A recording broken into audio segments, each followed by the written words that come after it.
Sleigh Bells is a pastel goth girl with bubblegum pink hair, black nails, a spiked collar, with sugar in her voice, and a smile on her face, with blood dripping down her nose from a fight she was just in. You don't know if she won or lost, because it doesn't matter. She fought.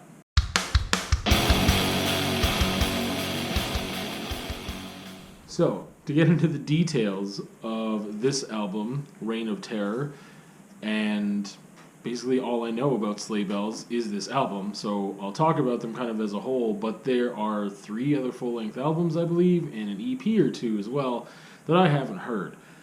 We're going to get into talking about them as a whole package towards the end, but first thing, noise pop duo formed by Alexis Krauss, who is mainly in charge of vocals and lyrics, and Derek Miller, who does guitar and all the production work on here.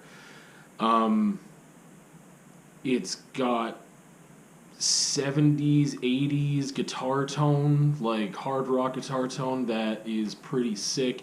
I haven't seen that. I haven't listened to anything like that in like a more modern, contemporary album that I can think of, utilized in a way that isn't hokey or like living in the past or a throwback situation that's like a joke band like Steel Panther.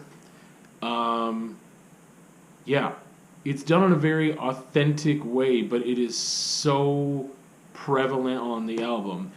And that mixed in with like this beautiful, sweet, soft voice that Alexis has the majority of time when she is singing, but mixed in with like Lita Ford, Joan Jett vibes instrumentally, but also like in the lyrics and the vocals, where there's like some Riot Girl energy coming through as well. There are those noise elements here too, but we'll get into that in a bit. I'm going to go track by track, but not in heavy detail. But I will tell you right now that I really enjoy this album, and I am looking forward to getting the rest of the catalog and getting into that. But first thing. So noise pop in general is a perfect genre, I guess, to put them in. A lot of the music that I really, really love is hard to define by genre, but people make genres and put them into categories, and sometimes it fits and sometimes it doesn't, and this seems to fit, like I say, seems to, but this is actually, a subgenre that I, myself, just don't know much about. I haven't been exposed to. And so the way that I found out about Sleigh Bells was I was in my local record store, and I saw this, and just that image alone was really important to me. And I think that, again, I want to talk about the whole package later, but this is the image that I saw, and I was like, what is this? And I was like, Sleigh Bells, I don't like that name, I don't know what I'm in for with that. I was like, Reign of Terror, that's such a a contrast there. And, the blood on the Keds, and I was just like, it's a little unkept, but it's like very neat.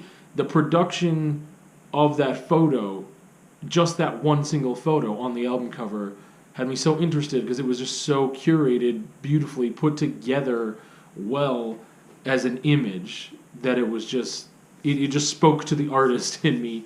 And so in the store, I just whipped out my phone and just typed Sleigh Bells, Reign of Terror into YouTube. I don't know what song that I listened to, but I played a couple seconds of a song. I played another couple seconds of another song. I skipped around the song a bit. I was like, yep, I'm in. I don't know what I heard. And that was like a year ago or more. And I hadn't listened to the album until just now. So that's how this whole thing started, was just that the imagery, I saw it, it called to me. I listened to a couple of tracks and I said, yep, that's for me. And then I went from there, and here we are. So I mentioned going track by track, which I'm going to right now, but I'm not going to spend a lot of time on tracks. I'm going to talk about lyrical stuff and the packaging and the band as I see them as a whole, this album as a whole at the very end. But really quickly, we start off with this kind of intro track called True Shred Guitar, and it is kind of got like an intro feel to it in more than one way, but it has kind of this live element at the very beginning that sounds like Alexis kind of calling on a crowd somewhere, and then it transitions into like this hard beat that comes in, and then we're into like studio quality material. We're introduced to that amazing 70s hard rock guitar tone that permeates the whole album, but it's in here and it just has this riff that's just an earworm. And there's a couple different instrumental elements, riffs, and little bells and whistles and things that definitely, like even vocal melodies too, that are definitely an earworm on this album. And I'm going to point out my favorite tracks and why. But this thing is kind of one of them, because I heard this and I was like, what is happening right now? I don't know. And I'm going to use the word dangerous at the end, because that's when I'm going to be most excited to talk about this stuff, just to save it till then, because this album is something different. It is the first time in a long time that I have felt that music can be dangerous. So, so we get that 70s guitar tone. It was that live kind of feel. But then it just, when it comes into that studio quality recording, there's just this kind of hard backbeat that's very just a backbeat that's up front in the forefront, and it's this short track is very sexy and aggressive. I feel like she's kind of channeling, like Alexis is kind of channeling some Salt and Pepper with the Push It. Even just that line and the way that she delivers it, push it, push it. Also, just it seems very sexual with a lot of the other imagery here. But again, it's not pretty and trashy and whatever else. Like, it's not this. I don't know how to explain. Again, there's that contrast that's in here, even lyrically. But it's just making me think of, I don't know what to call it. High sexual energy, put it that way. We've got burning, we've got finishing, knees. It's basically like a cryptic little poem that is meant to evoke sexuality, aggression. I mean, M16 is in there, I think. There's just like things in there. Bits and pieces. It's like collage work that is meant to give you a feeling, and you get that feeling. With the next track, Born to Lose, it was a nice transition because we get these like drum machine beats. It has this like retro yet contemporary vibe. Again, they've channeled some elements from previous genres. I would say even like that specific guitar tone is just so much 70s, 80s, like rock of a certain vibe.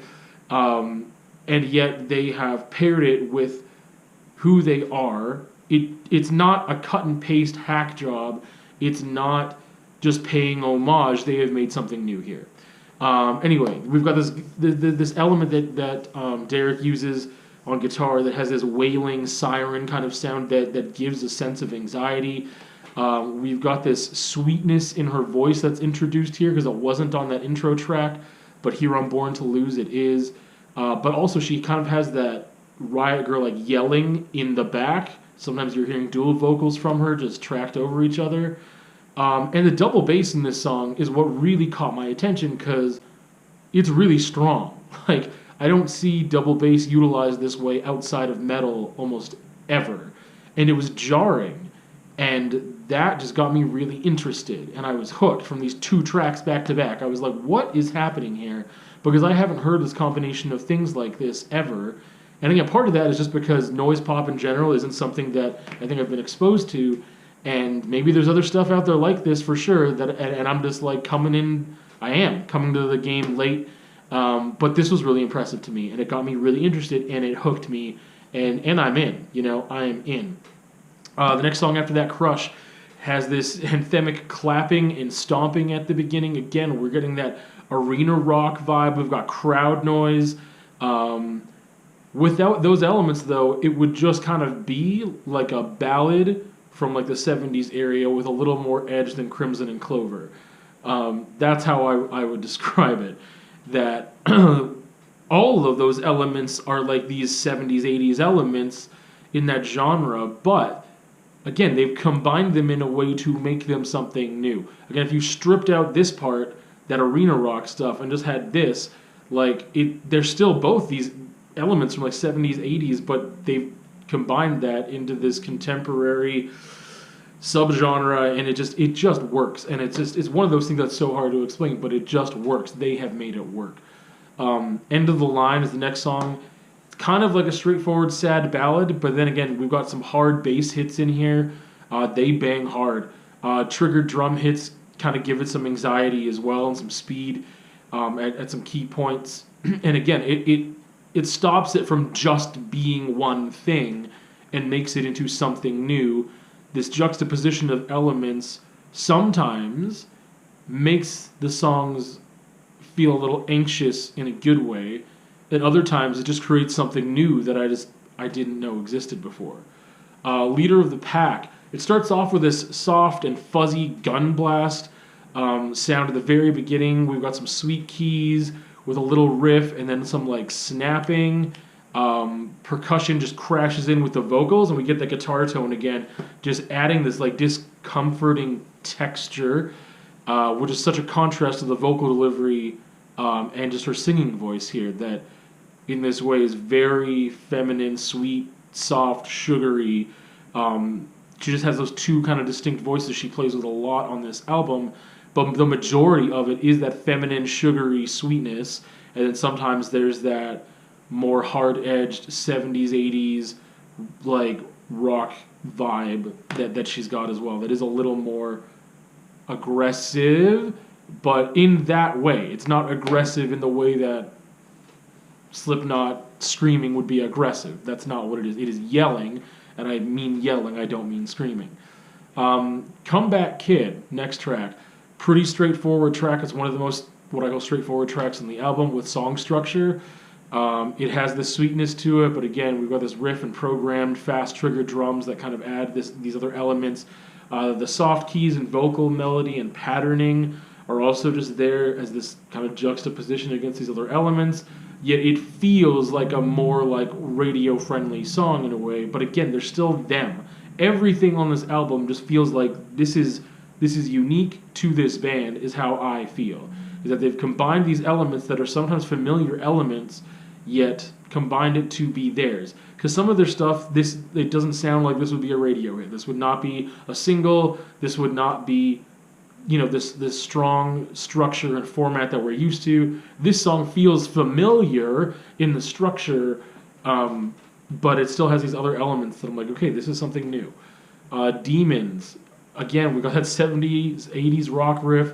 Subdued Riot Girl anthem is kind of how I categorize it. It's a rocker for sure all the way through. It's got edge and attitude without being too aggressive. Road to Hell is one of my favorites. I would say it's low and slow, deep bass, and a riff that doesn't feel like a weird mix of things. It just fits. It feels like a sweet spot that's always existed that I just never knew about, is what this band feels like, or what this song feels like to me. The keys that in there are just pretty and perfect. It's not a lot of quote-unquote noise, but has sweet, dark, angsty teen poetry as well. Again, I want to talk more about lyrics at the end, but Road to Hell is definitely one of those standout tracks to me as well.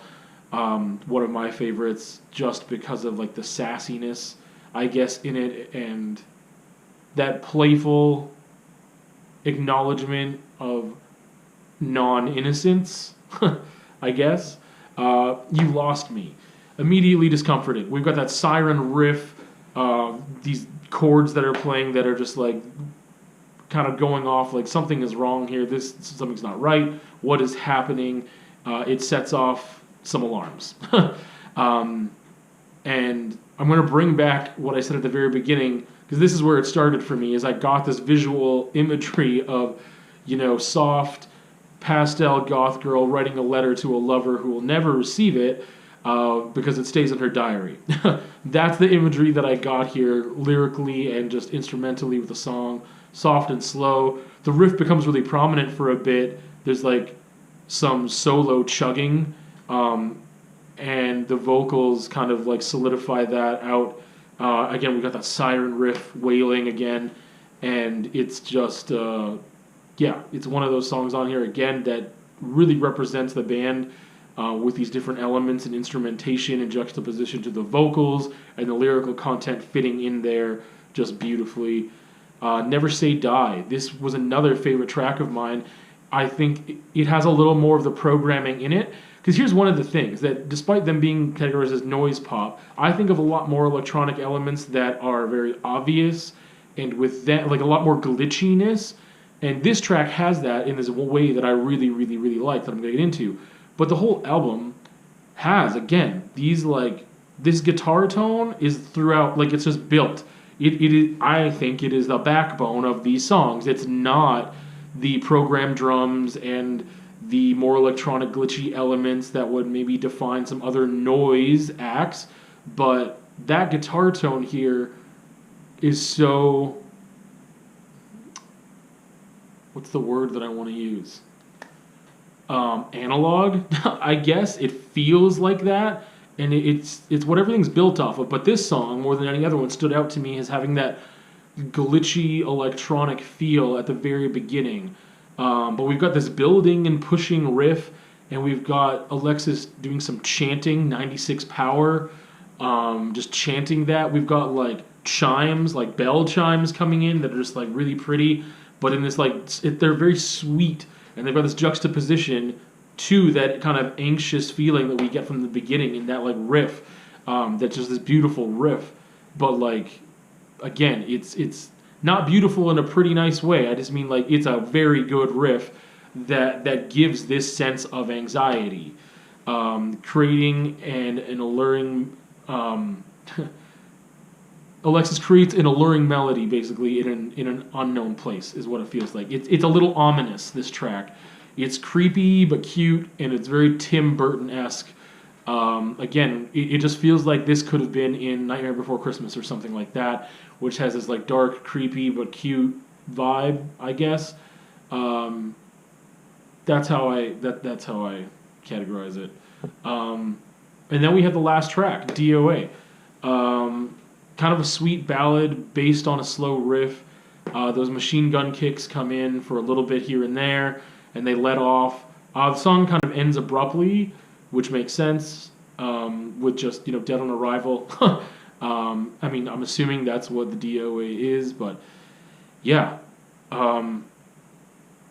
The other, like, sometimes I kind of critique track listing order, and the only thing I would say here, it's not a criticism, but it would have been interesting, because I feel like True Shred Guitar is perfect for that beginning, and then Born to Lose, the way that it fades out, I feel it could go so well at the end, but here with DOA at the end, it also makes a lot of sense. It does end really abruptly. I'm like, oh, it's over. But part of the reason I feel like that, again, like that jarring abruptness is something that is orchestrated and purposeful, and that's the way I'm supposed to feel. But also part of it was that I was really enjoying the album, and now, it's done. And I feel like that's a good thing that I wanted more, right? So to kind of talk about this album as a whole and what I know of this band, which is only this album, as I've said again, everything just seems so deliberate, and yet it still has an energy that has a little bit of chaos in there, which is fantastic and beautiful. I mean, starting with the album, for people listening on the podcast, you can't see this, but you should look it up or go to the video or whatever. But we've definitely just got some very... It's so simple, yet so just beautiful. So again with the cover, we've got the white Keds The interior is blue, and we've got just red blood on the one toe. And when I first saw that, I was not thinking red, white, and blue. But getting into the album art, I mean, we got camo on the back, we've got the stripes here. Like, this is a piece of Americana, is what it is. And we have the guitar placed here, and then, the parental advisory explicit content sticker, which is just, it's fun. I don't think it's done in a corny way. But even just like the outside of the insert, and again, they've just made a beautiful insert. They have made an exciting product that definitely is so paired with the music, the lyrics, everything. It is art. We've got guitar with guns on the, U.S. flag background.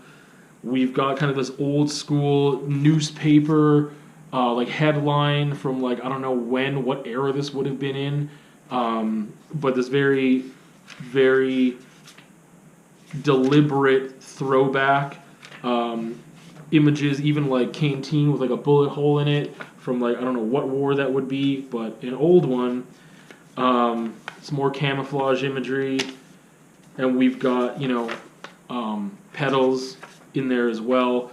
And all this stuff, I mean, even just the fire imagery, we've got the flag again here folded up, and I feel like, I mentioned the word dangerous before, and I just feel like, okay, once again, I'm just saying that this is incredibly well put together. It is just, again, this beautiful piece of Americana in this way that is such a juxtaposition to some of the things in the album and a contrast, but in a way that is the point. The point is that it's a contrast that works, that fits, that maybe these elements, well, I'm just feeling, and again, relating it to me, and part of why I feel I can relate to this so much is because it is so purposeful. There are elements here that are one thing, and then there's another thing, and they have made them work together to be themselves. And I think that sometimes, especially since I used that word angst and teen earlier, that people can think they do not fit, that they are this and they are that, and they are raised in this environment and they don't fit, and that a lot of the times there's an act of rebellion or rebelliousness, right? Because they don't feel like they fit and they're trying to find their place in the world. And I think this is not trying to find your place. It is knowing that you are not welcomed and fit in a specific way where other people do fit that way, but this is knowing that and being okay with that, which is why I mentioned at the very beginning, this is this girl just got into a fight and we don't care if she won or not just because she fought, and she doesn't care, and she's smiling with that blood on her face and she looks pretty while doing it. This is destruction. This is burning things down and building them up again. A celebration of, even with the song "Come Back Kid," right? Lyrically in that song, "You'll come back someday." There's this other stuff that's a little sassy, a little cheeky, with I mentioned, one of my favorite tracks, which for some reason I can't remember the name of right now. Road to Hell. The first time I heard Road to Hell, I thought she was saying Go to Hell, and it's pretty much the same thing, the way that she's talking about it here. So, with, get away, or don't run away from me, get away from me, babe. There's a certain amount of playfulness and kind of that knowing of putting on a facade of innocence sometimes, yet being your authentic self. I feel, to wrap this up, like they are using music as a weapon. I feel the first two tracks made me feel like music is dangerous again. And that is something that I have not felt since the first times that I heard Slipknot and Marilyn Manson. It's really rare that I get that feeling, and part of it is just because I've been exposed to a lot, right? But that's the thing, with such a oversaturation of available music in this day and age. And I mean, noting this album came out 2012, so it's not the newest thing. It's almost 10 years old, but even then, like I don't remember a lot that has come out that made me feel like music is dangerous. And this coming out back then is even more of a statement because I feel like now, in that time, in the 9 years that's come since this album's been released, there's more and more and more and more weird stuff that's come out that is not the norm, or it's playing with the blueprints, it's doing different things, and thus we'd be less surprised to hear this now. Yet I just came across this, a couple of years ago, a year ago maybe, and finally listened to it now. And the first couple tracks made me feel like this is dangerous. I just had this weird feeling to it, like I don't know what's happening right now, and I feel uncomfortable in a good way, and that doesn't play off on every single track, but there is a feeling here again. This album is like a cut and paste collage blended together. Like, I don't know, it's almost like having the best...